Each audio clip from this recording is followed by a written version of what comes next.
Welcome to the Find Your Leadership Confidence podcast with Vicki Nedling. You are about to discover impactful lessons that help you grow as an individual, grow your confidence, and find the positive and good within you, so you powerfully and authentically become the best version of yourself. Be sure you visit our website at www.findyourleadershipconfidence.com. While you're there, subscribe to us via your favorite network. Now tune in, get ready, and enjoy the journey of emerging as a leader of exception in the 21st century. Welcome everyone to the Find Your Leadership Confidence podcast. I'm your host, Vicki Nedling, coming to you from Roswell, Georgia. As always, I bring on guests and topics that will empower you to grow as a confident leader, to take your business or your life to the next level. So excited to have Nicole Baldinu. Is that close? That's very close. It's very correct. Nicole Baldinu. Yes. They're very good. And she has a very interesting background. Let me tell you about her. She is the co-founder and COO of Webinar Ninja. Oh, everybody needs a good webinar, so interesting to see what she has to say about that. And she's an independent SaaS company, SaaS, brings back my project management and technical background right there. Served over 1 million webinar attendees and host. She also is a co-founder and producer of the 100 MBA Show. Learn more about that as we go. Mm-hmm. A best of iTunes podcast with over 200 million downloads. Nicole is also the co-host of the Nicole and Kate Can Relate podcast. Nicole and Kate can relate. Say that 5 times after you've drunk a few beers. Like her business partner and co-founder, Omar Zenhom, mm-hmm. Nicole was an educator who decided to apply a teacher skill to set independent business building. Now she works and helps other aspiring entrepreneurs turn their own goals into reality. Our title for today is 5 Ways to Reinvent Yourself and Take Your Life or Your Business to the Next Level. Please welcome Nicole Baldinu. Hi, Vicki. It's so good to be here. Your interview or your intro was so packed with so many things that I wanted to stop and say, okay, tell me more. So throughout this interview, we're going to be getting the tell me more about these different things. But like, what do all these things have to do with each other? Yeah, for sure. So I always start out with a really easy question. Let our audience know, where do you live now? Where do you call home? Sydney. I'm actually back home in Sydney, Australia. So yeah. We're on opposite sides of the world. And after spending 12 years away from, my hometown, I came back and really, fell in love again with this city. I really love Sydney. That's on my bucket list to go there. I just think you'll have to come. Very, very cool place. It was interesting. I'm a Toastmaster for a number of years, and early on, one of our Toastmasters did a speech on their trip to Sydney. Okay. And it was, how many things can kill you in Sydney? And it was hilarious, but it was like, well, there's snakes, there's this, there's sharks, yeah. There's plants. Yes, that is so true. I think 2 days ago, the publication Time Out just released that Sydney's in the top 10 happiest and safest cities in the world. I think what makes it unsafe are the spiders. So that Toastmaster was wrong. So I think, but it was funny. She goes back year after year because of the time that she had there was so wonderful that it's where, I'm just going to stay away from the sharks. I'm just going to stay away from the spiders. Easy to avoid. Yes, I think so. All right. So let's get it down to the 5 ways to reinvent. How, and this is really prevalent and relevant to where we are today, but how do we manage and grow remote teams to make them feel as if you're right there with them? Yeah, that's a great question. Gosh, we could talk for a lot at The whole length about podcast that. could be just this. Right. And it's funny because when we built our team, when we started our business, and I say we because I'm referring to my co-founder, who's also my husband, Omar, it was just the 2 of us. And we happened to be, at the time, we were in New York, later in San Diego, and then finally finding ourselves here many years later back in Sydney. And so we're talking back in 2013 and 2014 when we launched Webinar Ninja. It wasn't a thing to have a remote team. There were companies out there, companies that we looked up to, but it was very rare to know that and to, hear stories about companies that were exclusively remote. Yeah. And so I would love to say, excuse me, I'd love to say that we saw the future and we were ahead of our time, but really it was not that at all. It was out of necessity. We were very new. We'd left teaching. We started to, we had these ideas for these businesses, and purely out of necessity, because we couldn't afford an office. We couldn't afford to hire people locally. We just started to handpick our team from different parts of the world. And we wanted to maintain that flexibility as well, given that, I'm from, Australia. Omar's originally from New York, but we actually met in Dubai, of all places. So traveling was already, and living abroad was already a thing that was quite, normal for us to do. And so those early days of, making mistakes of hiring those people, first people that really don't quite fit the role, Right. you just learn along the way. But it's been now, 9 years that we've been started and maintained a fully distributed team around the world. Yeah, I retired from UPS as a project manager, and and my projects were global. So I had team members in Japan, in Australia, in China, and you just learned how to do things. But sadly, we didn't have this. Like when you wanted to do a video, you had to go to a video room, and a lot of the local places didn't have that. So everything was audio. And when you are dealing with different cultures, the lack of being able to see a person's response to what you say or how you say something is received in a certain way. And it was only my Toastmaster skills and why I do what I do today that made me be able to be successful in that. So I embrace this environment now in dealing with remote teams, because you can really develop relationships, I think, as at least better than what we were doing. 100%. And the thing is, though, it's funny how even today you'll hear that there will be companies who operate remotely, who have team members, coming on video calls, on calls like this, who don't really necessarily enforce the on-camera rule. Oh, I know. And for us, it was one of those things, and I get that there's reasons why, and I can understand, why someone's thinking would be like that. But when it comes to managing a remote team, what you said is so true. You need to, cross those boundaries of cultural, of inference, of intonation, reading between the lines. All of those things get so much harder. And so if you don't have each other's, some visual cues to connect, it makes it even more harder. So you really have to enforce it in a very friendly way, but you have to lead by example. So, you have to always be the first one on the call with your camera on, and you have to set those standards and those expectations. And that is a huge way to kind of start to build those connections and those relationships.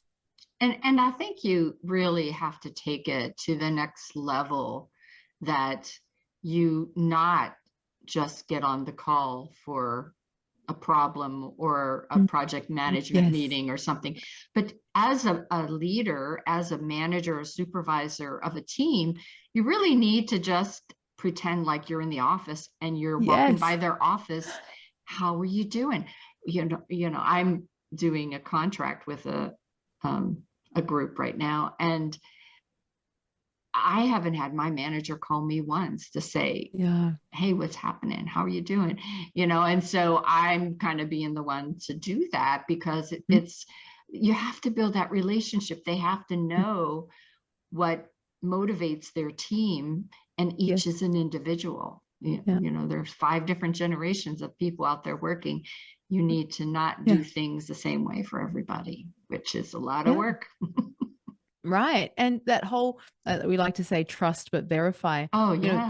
People will assume, like, I've said it once, I've given an instruction, they heard it, they read it, they saw it, it's going to get done. And then you'll hear horror stories of, I put someone to task 3 months ago, I haven't heard from them. And guess what? The task I gave them, the work to be done, has not been done, but you haven't bothered to check in. Yeah. And checking in isn't just, once a month. You have to have a regular cadence. So, we kind of act almost as though we are in an office in some ways. And it kind of happens, I don't know, it kind of happened unintentionally, but it was just a way to try and mirror and especially to build that company culture and to build those connections. So a few years ago, the funny thing that we also introduced was having a virtual co-working space, which is literally a Google Meet room. And the team who's in the Philippines, who are our support team, they spend most of the time there. And we can, like you said, how do you just, impromptu, just, talk to someone, and not just when it's a scheduled meeting that you've already decided on. Well, you can jump into the virtual office and say, instead of like discussing this issue or going back and forth on whether it's Basecamp or Slack or whatever tool you're using, how about we just, nut this out in 5 minutes, just on a quick chat. Yeah, absolutely. And that becomes the norm. And then it feels like we're actually more than just, okay, everyone's in their little independent places and siloed and just doing their thing. So it takes a lot of effort, but you can see the the payoffs when you're really consistent. A couple things come to mind. One, I have a rule that if you send me an email or a text more than 2 times, I'm going to pick up the phone and call you, whether it's through a virtual phone call through Teams or something. But if you didn't get it the first 2 times, then there's some communication issue here, and I need to talk to you and not just do it through a written word. But what came to mind, and again, I think it's probably helpful to hear what you're doing. We talked about once your team is there and established it, but all important thing is the orientation. How are you onboarding those people to make them feel welcomed, but also to get a clear understanding? Do they understand the expectations of the job?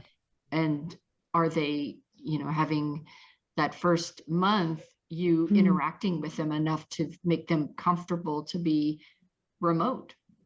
That's such a great, those are great questions.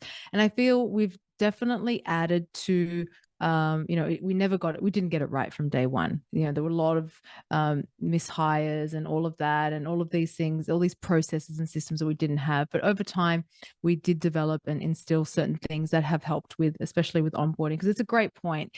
It is just, you think onboarding doesn't have to happen in the same way as it does in the physical world. It does, and it's even more important.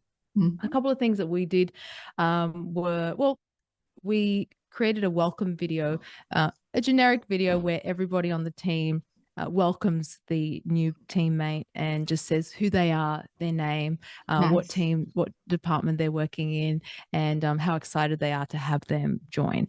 And we send that along with the little handbook that we've prepared, which gives, company policies, our values, all of those things, again, all on just, via Google. And so they get this little welcome package.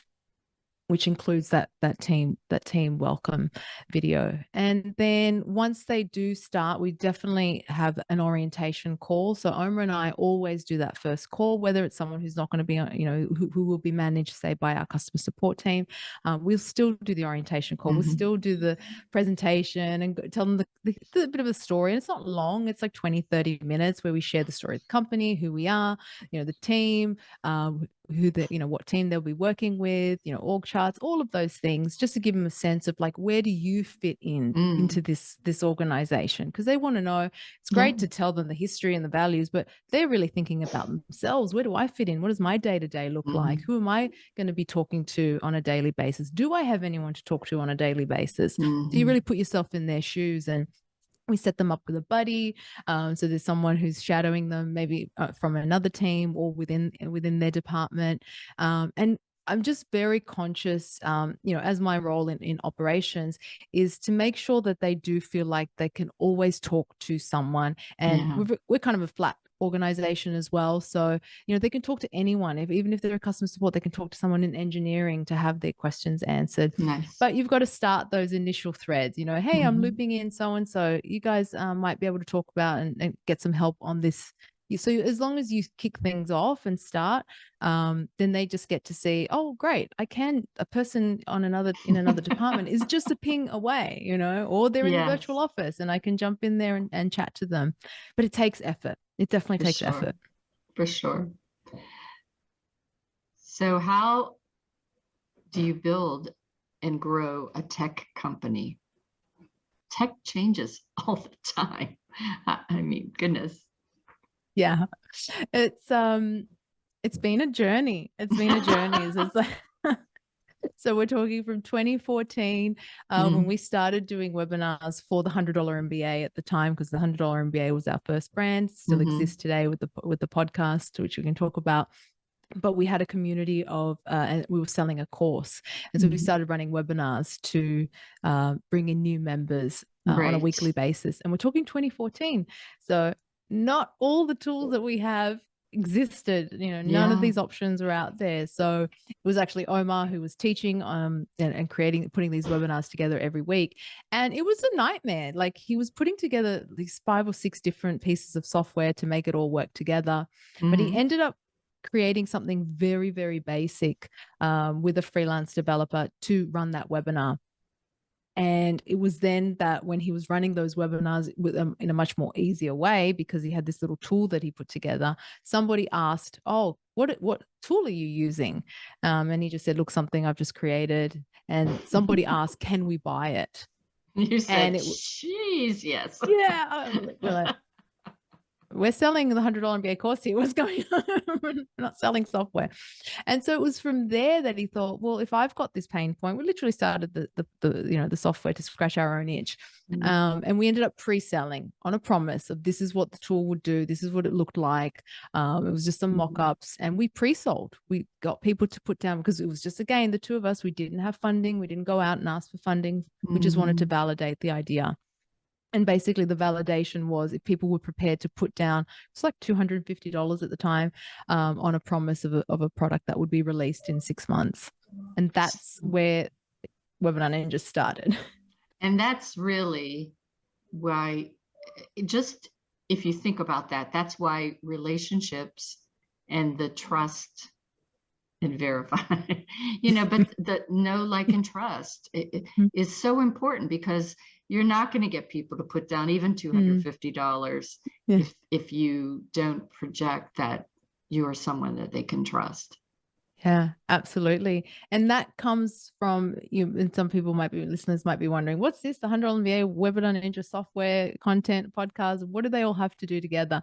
But what the way they're connected is grounded in teaching. So Omar and I were teachers before we built our businesses. And that know, like, and trust factor comes from teaching first, rather than just trying to sell someone on something and trying to convince them. But from a teaching first principle, showing, hey, I've got something that can help you. You teach, you show, value, you show that you care as teachers. Fundamentally, if students feel like we don't care, they're not interested. Right. And kids and teenagers are going to be the first to pick up on it. Mm-hmm. And so that care factor has to be there. And so it's through teaching that we were able to build that trust with our audience to then say, hey, we've got this product that we're we're building. Mm-hmm. Are you interested? There was already some trust there that was built through the $100 MBA, through those webinars, through that connection. Yeah. And it really is, whenever you think about the trust too, is you had to listen to the need, hear that they needed what you were thinking. And, that can inform the development. It's, as a project manager, that was one of the things I always did before I even launched the project, was I interviewed and listened to what their process. I made them talk through the start to finish process, so they would self-realize the areas of opportunity as well as the gaps. And then I knew what to build for them. But, a lot of times people don't know what they want. I love that. I'm equally very passionate about interviewing and talking to customers directly. And it's a huge advantage that I don't think people do it enough in businesses. No, I always have to fight the teams to be able to do that, Just want to get, to the good stuff, the sexy stuff. And it's like, but no, if you don't do this, you're going to spend a whole lot of time in pain later whenever you miss things. So you talked about, it was just the two of you, you got that $250 on a promise. How, now your businesses have grown, how are you getting sponsors for your podcast? As a person who just started her podcast in March. Congratulations. It's awesome. No, I mean, I'm so passionate about podcasting. And of course, there is an opportunity to monetize. It is a very powerful medium, and lots of, advertisers and brands do see the power of getting on and getting in front of an audience that, you built, that has a trust and a connection to you as the host. When we launched the $100 MBA, we set out to create a show that was nothing like a show that we had done before, that we kind of, did a little bit of an experimentation. We had an interview podcast that failed. I don't like to use the word failed because it was a learning experience. It's a learning. Yes, it's always. Exactly. It's always. And so when we set out to do the $100 MBA, we were really hyper-focused on the show that we wanted to create. We felt that there was a need to deliver these practical short business lessons and get straight to the point and make it actionable so that the listener could go away and do something right away and apply it to their business. So the intention behind the show was very clear. And we learned that from the previous show, where it was very wishy-washy, the intention, the format, the branding, everything was kind of slapped together and very haphazard. But with the show, with the $100 MBA, we were ultra clear on what we wanted to create and how we wanted to execute it and what success looked like. Nice. And so we really focused on that. And we focused on being different, because at the time we're talking 2014, there were no short format business lesson podcasts. There were lots of interview shows, which were amazing, but there were no lesson-based business podcasts. And so because we differentiated, it was quite a unique show, so that when, 4 months later after we launched, iTunes at the time, now Apple Podcasts, recognized that as a show that was worthy of one of its best of for that year, which was an incredible milestone for us, an incredible validation that we'd hit on something that was truly going to be of value to the audience. And so we never deviated from that promise. It's 2,000 plus episodes later. And with that, because of that delivery, because of that, accolade, we did start to see sponsor interest quite early on. And then so once you get your first couple of sponsors, there's credibility behind the show, but there's also a commitment to the audience first. So when you do decide, okay, I'm going to work with a sponsor, there is a potential interest to have, a brand be endorsed by you, the host. You want to make sure that your audience is first. So if there's no alignment, if it doesn't make sense, then it's not worth going down that path. And so, I would say that, to make sure that you always put your audience first and really be very selective with the brands that you work with. And it just starts with one, and then it continues from there. Awesome. So how do you leave 9 to 5? Well, teaching is really not 9 to 5. My husband was a teacher, my daughter's a teacher. But how do you leave that and you go to full-time entrepreneur? Yeah, that's that big, life and career transition, and it requires some reinvention. It requires a big reinvention. And so for me, the very first thing, and I kind of apply this now to reinventing myself, to reinventing, to do any new project, is to get a taste first. When I was in teaching, I didn't know what else. I didn't know that I could do anything else. I had no other, talents, anything that I knew other than being in the classroom, delivering a curriculum, making sure my students passed, and making sure they had a positive learning experience. So when I wanted to leave, I had to first figure out, well, what interests me, what excites me, what is out there for me. And so the first thing that I did was just get a taste, and I took a very short 2-day course in filmmaking, because I thought filmmaking was very creative. It appealed to me, but I just wanted to get a taste. And what I didn't realize was that I was kind of executing on the MVP, which is minimal viable product, that is very common in SaaS, is to just do the very minimal, just to get an idea if this is like, okay, you want to go further. And from that 2 days, I decided, oh, this could be great. I think I could do this. I don't know what gave me that confidence, but I was like, I could probably do this. I think I was very desperate to get out of teaching as well. And I'd finally made that decision. So I think really the very, very first step to leaving is to actually decide, because I sat on that decision for years. So once you decide, then everything else kind of falls into place. It just happened that filmmaking was like, okay, this is great. This is the next thing I can move on to. And so I ended up then resigning and deciding to leave my where I was living at the time, Dubai, and go to New York so that I could do another short course, because I was then determined to start working right away. I didn't have infinite, cash. I had just my savings from teaching.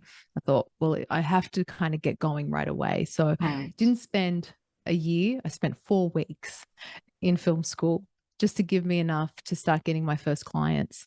And that was the first step, the deciding, and then the MVP version of getting a taste of what it could be like to do something different. And you met your husband then in New York? Yeah, we were friends and colleagues in Dubai, and he's from New York. And so he suggested, well, you should go to New York. Why not? I wonder why. And I had never been to New York, and it just sounded very appealing. So yeah, that's how that happened. And then our relationship solidified when I finished film school, and we teamed up. Yeah. So cool. So you made this major life change. You moved to New York, changed your career. How often did your why change in that time frame of why why you're going to do whatever you're going to do? I mean, I think people worry about what's next. Did you just take a leap of faith and know that you would just enjoy the ride? That's such a great question. I think it came back, and I don't think I was aware of it at the time, that my why is most likely steeped in my values. And I know that one of my highest values is learning. I'm a massive fan of learning. I've always been very happy as a learner, excited to be a beginner, and to just soak up something completely new. And so I think in that transition, changing my environment, getting out of being surrounded by teachers and now being surrounded by these film students in New York, I was able to start learning new skills and learning just a different way of thinking too. It's just a completely different mentality. And so then I suppose when the next transition happened, I didn't end up being a filmmaker for very long. I ended up applying those filmmaking skills to the project that Omar suggested. Let's build the $100 MBA. It was his idea. for me, I saw that as another learning opportunity. I can learn to do something else. I just learned to completely, change my career. I made very few dollars, but I was able to charge for my work, and I got clients in New York when I was freelancing as a videographer. If I can learn to do that, I can learn to do something else as well. As long as it's something, I'm not going to learn to, fly a plane or Be an perform astronaut. surgery. Exactly. Like within reason, of course, within reason. But I'm still quite passionate about the fact that there's a lot of things that we don't believe and give ourselves credit for that we can actually learn quite quickly, which is what has always really surprised me, and has allowed me to overcome all that doubt and the frustration when things, you're not getting it, or it's not as perfect as you want it to be, or it doesn't look the way you want it to be. But I just figure, well, I'm learning, and this is a good place to be. So I suppose that's where my why is kind of centered. And yeah. I always say, when you get to be comfortable, it gets boring. So learning new stuff makes you always being uncomfortable, but it's always exciting, Yeah. Yeah. So how do you create content via podcasting, courses, webinars, workshops to grow your business? Yeah, that's the way. This is a huge topic that we could, also talk at length on. But it's through the content that we've grown the businesses, and it's case in point, the podcast, free daily business lessons. That's a lot of content, that we can put out there. Yeah, but that is very attractive. You asked earlier about getting sponsors. Well, it's very attractive to be able to be a part of a podcast that produces so much content that, has a listenership and has, a back catalog of thousands of episodes. That can be very attractive. So that's been one way, through consistent content, we've been able to grow the $100 MBA brand. With webinars and Webinar Ninja, yes, it's a software, it's a tool, but Omar does a lot of teaching. We do a lot of webinars where we're teaching how more than anything. Yeah.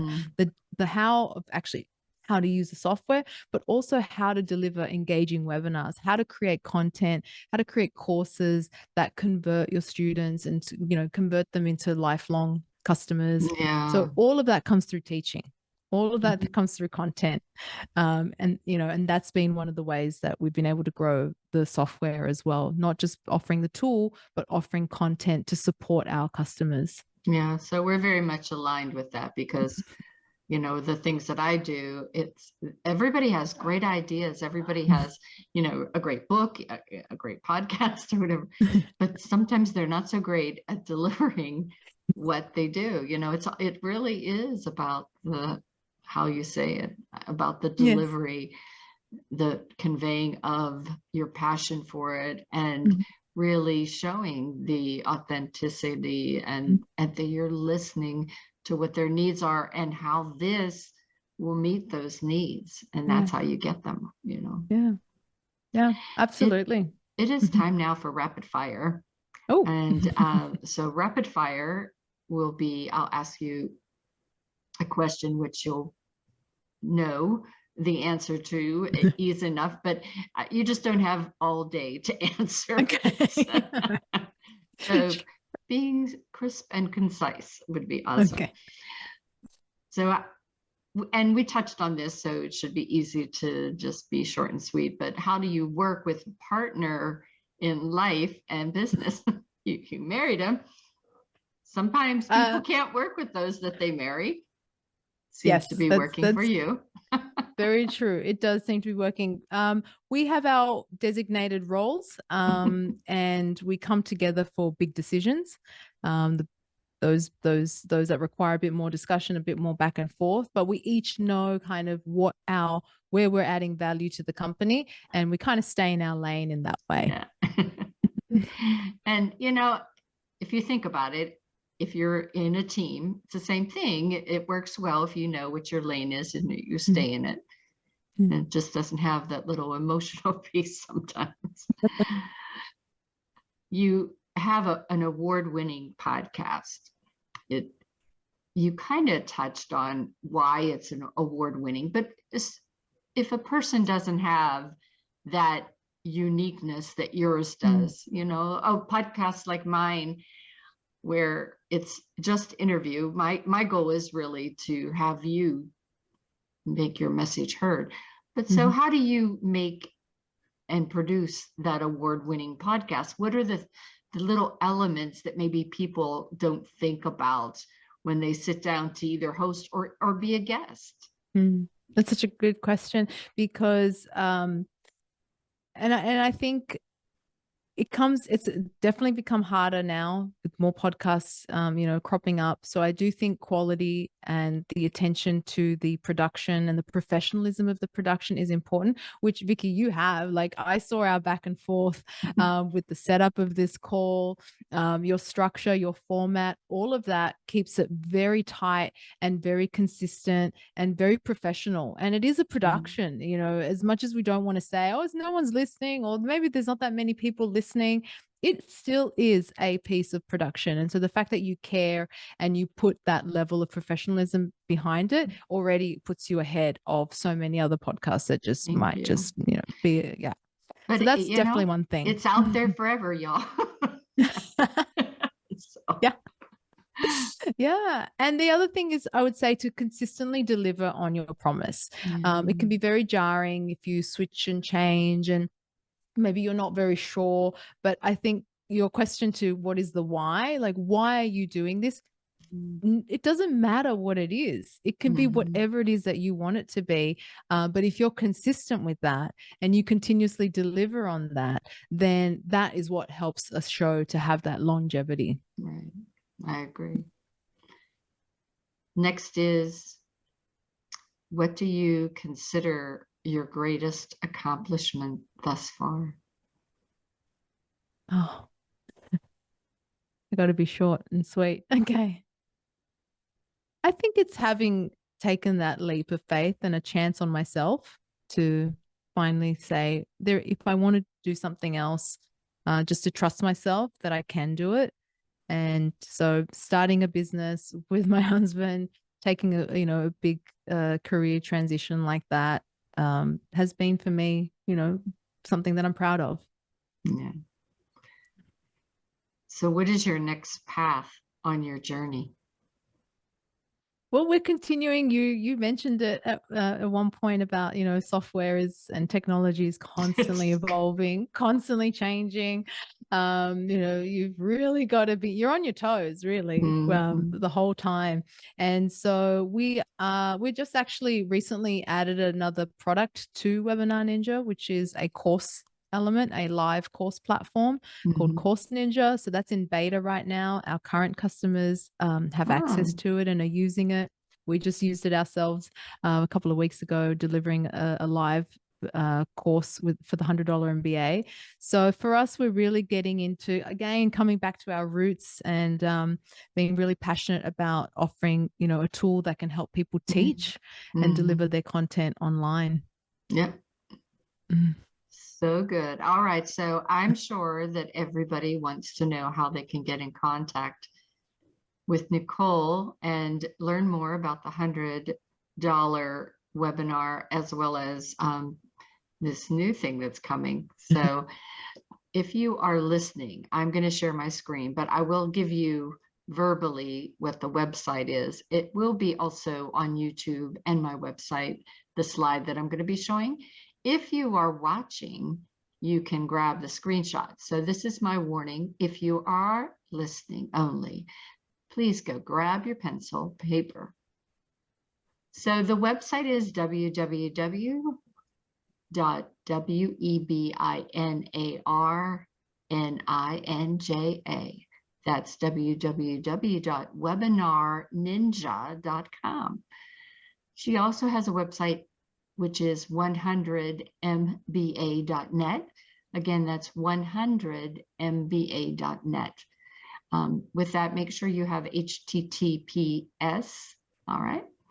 She's on Instagram, Twitter, Facebook, and LinkedIn. And thankfully, she used her name.